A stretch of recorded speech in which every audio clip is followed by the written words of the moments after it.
Hello friends, very good morning to all of you and Jai Hind.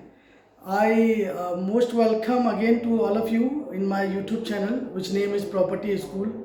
So as you all know that my name is Dinesh Dayal and I am a real estate consultant, and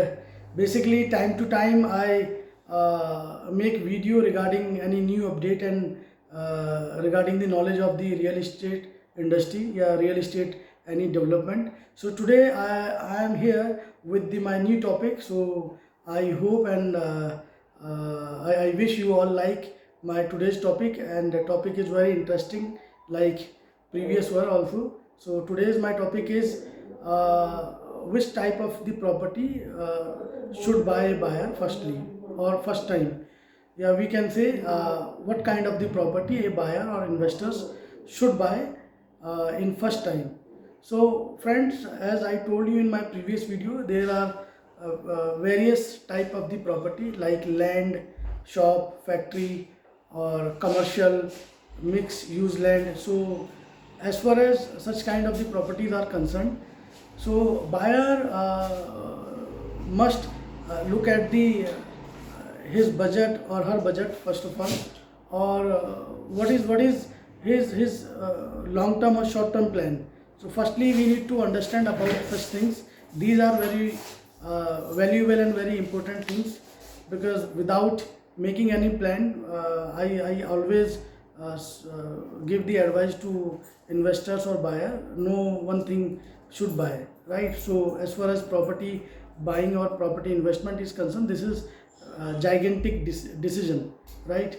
It is matter of the life. So जैसा कि मैंने बताया properties के बहुत सारे प्रकार हैं, तो ये टोटली डिपेंड करता है आपके बजट पे और आपका एक प्लान क्या है शॉर्ट टर्म और लॉन्ग टर्म। तो जैसा कि मैं बताना चाहूँगा, प्लॉट एक ऐसा सेगमेंट है जो बेसिकली वी आर इंडियन, तो हमारा एक जो कल्चर है, हमारा जो एक संस्कृति है, दैट इज़ कि हमारा, हम कहते हैं जो सुनते हैं कस्टमर से कि जड़ से हो घर हमारा, तो इंडिपेंडेंट, जिसमें हम इन फ्यूचर में कुछ कंस्ट्रक्शन कर पाएँ, राइट। तो प्लॉट की वैल्यू बहुत ज़्यादा रहती है मार्केट में, इसकी डिमांड बहुत ज़्यादा रहती है। प्लॉट का जो ख़रीदार है वो बहुत आसानी से बहुत जल्दी मिल जाता है, क्योंकि प्लॉट्स एक ऐसी चीज़ है कि आदमी सोचता है कि भाई मेरा कल को परिवार बड़ा होगा तो हम इसको एक्सपेंड कर सकते हैं, इसको हम कंस्ट्रक्शन कर सकते हैं, इसका 2 फ्लोर 3 फ्लोर तक, हम इसको 4 फ्लोर तक भी ले जा सकते हैं as per norm of the government, जो भी उस एरिया के हिसाब से बनाए हुए हैं। ठीक है दोस्तों, तो अगर कोई बायर है जिसका बजट कम है, कम इन द सेंस एक प्लॉट्स के हिसाब से उसका बजट आता है, तो मैं हमेशा यही सजेस्ट करता हूँ कि उसको प्लॉट लेना चाहिए, क्योंकि प्लॉट अभी खाली है तो उस पर कोई कंस्ट्रक्शन नहीं हुई है, तो उसको कुछ टाइम के लिए होल्ड भी कर सकता है, 2 साल 3 साल 4 साल 10 साल। उसके बाद जब उसका बजट हो, उसका प्लान हो, तो उसको वो कंस्ट्रक्शन करके वहाँ शिफ्ट भी हो सकता है। और सबसे बड़ी बात है कि खाली लैंड होने का ये मतलब है कि बहुत सारी चीज़ें अभी वहाँ आनी है, जैसा सराउंडिंग एरिया में कोई सॉलिड प्लान है, मेट्रो है, कोई हाई स्पीड ट्रेन आनी है, या कुछ और फ्लाईओवर अंडरपास या कोई ऐसा इंस्टीट्यूशनल एरिया हो, या कुछ और एकेडमिक एजुकेशनल कुछ वहाँ पे आना हो, हॉस्पिटल्स वगैरह इस टाइप से, तो उस वजह से भी उसकी डिमांड बहुत तेज़ी से और बहुत अच्छी उसकी एक मैं कह सकता हूँ उसको अच्छा एक सरप्लस मिल सकता है इन फ्यूचर में, राइट। तो ये तो रहा प्लॉट। इसके अलावा हम आप बात करते हैं आपका रेजिडेंशियल प्रॉपर्टी पे। बेसिकली रेजिडेंशियल जो प्रॉपर्टीज़ है वो आदमी लेता है कि जब उसको शिफ्ट होना हो, मतलब उसका एक ड्रीम होम हो, कि ड्रीम होम में उसको जाना हो, वहाँ रहना हो अपनी फैमिली के साथ, तो ज़्यादातर जो लोग होते हैं उसको प्रेफर करते हैं एज ए एंड यूजर के पॉइंट ऑफ व्यू से, ना कि as a investment point of view से, राइट। क्योंकि घर कहीं ना कहीं एक मैं कनेक्ट करता हूँ इमोशन से, जो हम इंडियंस हैं तो वो एक इमोशंस उसमें रहते हैं कि मेरी फैमिली इसमें रहेगी, तो एक किचन इस टाइप का होना चाहिए, आपका बेडरूम ड्राइंग डाइनिंग इस टाइप से होना चाहिए, बालकनी इस तरफ होनी चाहिए, ये फेसिंग होनी चाहिए, ये सारी चीज़ें उसमें बहुत ज़्यादा कंसिडर्स होती हैं। तो फ्लैट की जहाँ तक मैं बात करूँ, उसको मैं घर बोलूँगा, तो उस फ्लैट के लिए लोग ज़्यादा जो कंसर्न होते हैं वो रेडी टू मूव, या अगर वो पोजीशन उसका लॉन्ग टर्म भी मिल रहा है या शॉर्ट टर्म भी मिल रहा है, तो वो सिर्फ रहने के पॉइंट ऑफ व्यू से होता है, ना कि उसे ऐसे इन्वेस्टमेंट करने के लिए। बट अगर फिर भी कोई किसी का अच्छा अनुभव रहा है प्रीवियसली, तो उसको अगर वहाँ गेन हुआ है, तो वो जाहिर सी बात है कि पहले उसी में जाएगा, ठीक है ना। बट इसके कुछ बेसिक प्रिंसिपल्स हैं, इसके पीछे एक साइंस है, आर्ट्स है, जो मैं अभी आपको बताऊंगा कि कौन सी प्रॉपर्टी आदमी को पहले खरीदनी चाहिए। अब इसके बाद हम बात करते हैं कमर्शियल की। कमर्शियल में आप मान के चलिए कि आपकी दुकानें आ जाती हैं, ऑफिस स्पेस आ जाता है,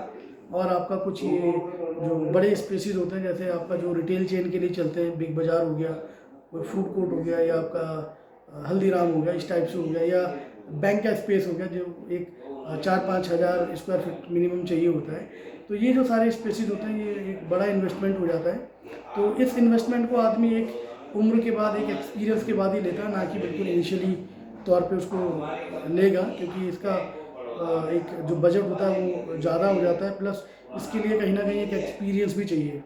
ठीक है दोस्तों। इसके बाद हमारा चौथा जो एक टाइप आ जाता है प्रॉपर्टी का, वो इंडस्ट्रियल लैंड आ जाती है, कोई फैक्ट्री आ जाती है। तो ये और बड़े पैमाने पे इसका बजट आदमी को या क्लाइंट्स को या बायर को या इन्वेस्टर्स को रखना पड़ेगा। तो इस पॉइंट ऑफ व्यू से क्या है कि ये भी एक बड़ी इन्वेस्टमेंट की कहानी हो जाती है, जिसको आसानी से कोई भी इन्वेस्टर्स इनिशियली नहीं ले सकता। इसके पीछे भी एक एक्सपीरियंस चाहिए, आपको नॉलेज चाहिए, ठीक है ना। तो ये 3-4 जो मैंने आपको प्रॉपर्टीज़ के टाइप्स बताए, तो इन सब के अंदर मेरा जो अनुभव है, मैं 12 साल से इस रियल एस्टेट इंडस्ट्री में काम कर रहा हूँ, और जो भी मैंने एक्सपीरियंस लिया है, नॉलेज लिया है, जो भी मेरे सीनियर्स रहे हैं, या जिन जिन कंपनीज में मैंने काम करा है, या अलग अलग टाइप्स की मैंने डील्स करी है, उसमें सबसे जो मेजर पॉइंट निकल के आता है वो ये आता है कि अगर आदमी का अपना घर है, अगर उसका खुद का घर है, तो उसे सबसे पहले कमर्शियल प्रॉपर्टी लेनी चाहिए, जो एक मिनिमम अमाउंट से स्टार्ट हो, चाहे वो लॉकेबल स्पेस हो, चाहे वो आपका वर्चुअल स्पेस हो, ताकि वो एक इन्वेस्टमेंट करके डाइवर्सिफाइड, मैं उसको इन्वेस्टमेंट बोलूँगा, वो उसका अपना एक पोर्टफोलियो बनना चाहिए। वो अपना म्यूचुअल फंड में भी इन्वेस्टमेंट उसका हो चुका हो, इंश्योरेंस में भी हो चुका हो उसका, और अगर उसका घर है तो उसको फर्स्टली एक कमर्शियल प्रॉपर्टीज़ में जाना चाहिए, जैसे दुकान हो गई, या लॉकेबल या वर्चुअल ऑफिस स्पेस हो गई, जिसमें कहीं ना कहीं डेवलपर अश्योर रिटर्न भी देता है बिफोर पोजीशन, और आफ्टर पोजीशन एक लीजिंग रेंट का उसमें एक एक्सपीरियंस आ सकता है, जो कि शॉर्ट टर्म और लॉन्ग टर्म में बहुत अच्छा आपको एक बेनिफिट देगा। स्मूथ इन्वेस्टमेंट बोलते हैं इसको। आपने इन्वेस्टमेंट करा, बिल्डर अपने बिहाफ पे या थर्ड पार्टी के बिहाफ पे वहाँ पे जो भी ब्रांड्स आने हैं वो आएंगे, प्लस आपको एक टाइम के बाद बैठे बिठाए आपको एक रेंटल इनकम आएगी। तो इसमें मैंने बताया 2 तरह के इसमें आपको बेनिफिट मिल रहे हैं, before position and after position. Plus इसमें जो तीसरा सबसे बड़ा बेनिफिट है वो अप्रिसिएशन का है। टाइम टू टाइम आपको 2 साल बाद, 5 साल बाद या 10 साल बाद प्रॉपर्टी पे एक हैंडसम अप्रिसिएशन मिलेगा, क्योंकि अगर उस कमर्शियल प्रेमिसेस में या कमर्शियल, मैं बात करूँ मॉल की या किसी ऐसे बड़े मार्केट की जहाँ पे ऑलरेडी कोई बड़े ब्रांड आ चुके हैं, तो उनकी वजह से आपका अगर छोटा स्पेस भी है, वो बाय डिफ़ॉल्ट ऑटोमेटिकली वो आपको एक अच्छा अप्रिसिएशन देगा मार्केट के अंदर, ठीक है दोस्तों। अगर मैं कहता हूँ कोई आदमी, कोई ऐसा व्यक्ति जिसका भी अपना घर नहीं है, तो मैं उसको ये कहूँगा सबसे पहले वो अपना घर ले, ताकि उसको एक सिक्योरिटी फील हो लाइफ के प्रति, अपनी फैमिली के प्रति। तो पहले वो अपना एक घर ले, एक चाहे वो प्लॉट पे ले या अपना एक फ्लैट ले जिस पे उसको लोन मिले। तो इसमें भी मैं सजेशन करना चाहूँगा वो लोन वाले प्रॉपर्टीज़ पे ज़्यादा जाए, जिसको हम फ्लैट बोलते हैं, 2 BHK या 3 BHK, वो ले, ताकि वो एक सिक्योरिटी एक इंश्योरिटी फील करे रिगार्डिंग अपनी फैमिली और अपने आप को भी। उसके बाद उस प्रॉपर्टी में वो अप्रिसिएशन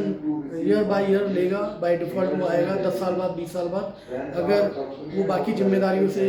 निकल चुका है, जैसे बच्चों की शादी वादी सब उसने कर दी है और वो उसी घर में रह रहा है, तो उसके बाद उसको वो मटेरियलाइज करके कहीं और 2-3 ऑप्शन और देख सकता है, क्योंकि अब उसकी फैमिली छोटी हो गई है, उसने बच्चों की शादी कर दी, तो वो छोटी सी जगह में भी आराम से रह सकता है। प्लस बाकी बचे हुए जो पैसे हैं उनको वो इन्वेस्टमेंट कर सकता है, ठीक है जी। दूसरा, इसी में एक दूसरा ऑप्शन आ जाता है प्लॉट का। अगर किसी का अपना घर है तो वो एक छोटा सा या मीडियम साइज का कहीं भी 100, 200, 300 गज का एक प्लॉट ले ले, ताकि जहाँ वो रह रहा है उस पर वो अपनी एक सिक्योरिटी फील कर ही रहा है, महसूस कर रहा है। बाकी वो प्लॉट कहीं लेगा तो 2 साल 3 साल बाद उस प्लॉट पे जो अप्रिसिएशन आएंगे वो बहुत शानदार मिलेंगे उसको। प्लस वो ये भी कर सकता है कि उस पर कंस्ट्रक्शन लोन ले ले, या अगर लोन नहीं भी लेता उस पर कंस्ट्रक्शन करवा दे, 3-4 फ्लोर का वो करवा दे, उसको रेंट आउट कर सकता है। उस पर भी बहुत अच्छा उसको एक रेंटल वैल्यू मिल सकती है, ताकि उसको जो उसका आफ्टर रिटायरमेंट एज कह सकते हैं, या कुछ ऐसा उसका एक फ्यूचरिस्टिक इन्वेस्टमेंट कह सकते हैं, जिसमें उसको एक कंटिन्यूसली और रेगुलरली उसको एक रेंटल वैल्यू आए। ठीक है दोस्तों, ये इस टाइप के मैं आपको एक सजेशन बता रहा हूँ जिससे आपको बहुत हेल्प मिलेगी। प्लस इसके अलावा जैसे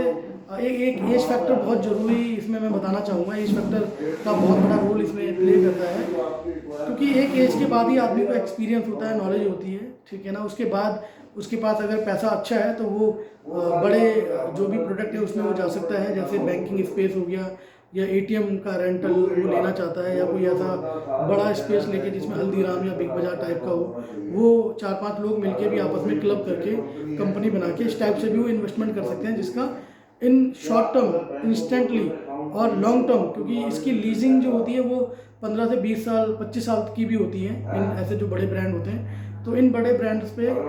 इस टाइप की वो लॉन्ग टर्म और कंटिन्यूसली लीजिंग का वो बेनिफिट ले सकते हैं। ठीक है दोस्तों, तो हो सकता है आज आपकी मेरी वीडियो पसंद आई हो, और प्लीज़ इसको लाइक करिए, सब्सक्राइब करिए मेरे चैनल को,